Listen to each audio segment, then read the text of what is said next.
What's up guys, this is Parrish, and in the previous video I talked about pre-approval, the advantages that come with pre-approval, and why you should consider getting your pre-approval before you start beginning your buying journey. But in this video I wanted to talk about credit scores.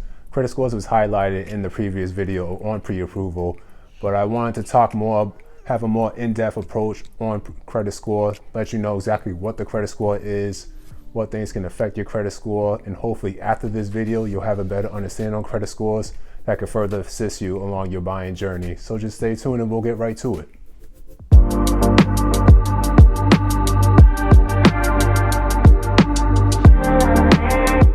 Credit score. What is a credit score? Well, a credit score is a number. It ranges from 300 to 850. And what it does is that it rates your credit worthiness to lenders. The higher the credit score, the more worthy you are to lenders. There are many different credit bureaus among the world, but three that play a major significance is TransUnion, Equifax, and Experian.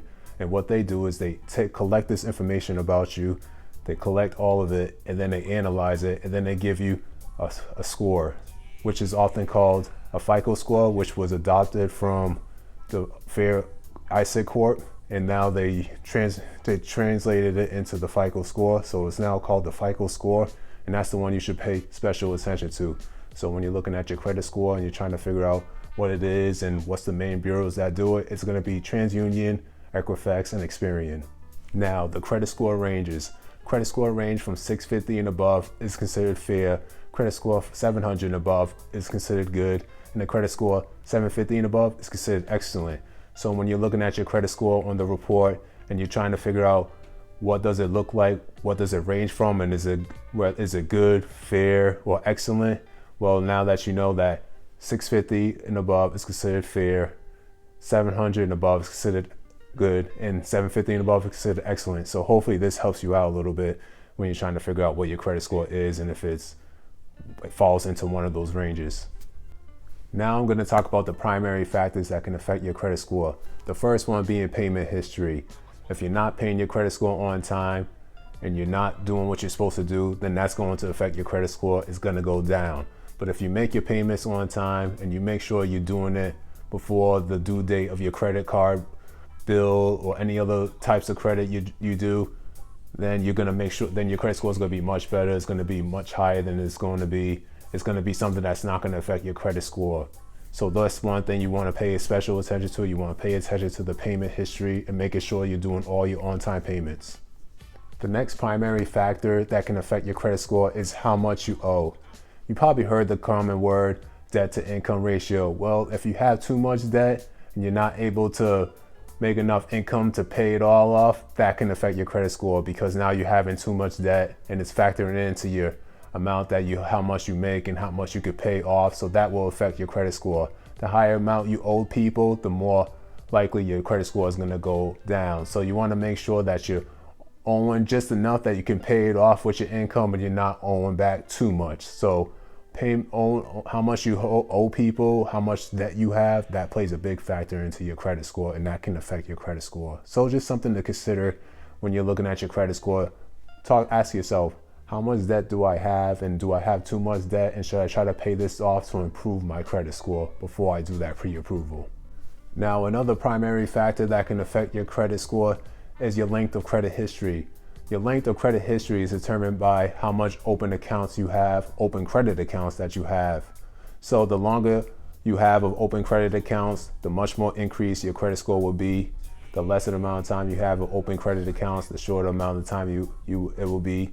So it's just something that you want to consider when you're looking at your credit score and figuring out what ways can I improve this? Maybe I can't open that credit card, maybe not even use it really, just use it once in a while, and then that could help increase that credit score because you'll have that for a longer period of time. So it's just something to consider when you're looking at your credit cards or your credit score and you're just trying to figure out, how can I find ways to improve my credit score for when the time comes I look for that pre-approval. Now, another primary factor that can affect your credit score is new credit you apply for.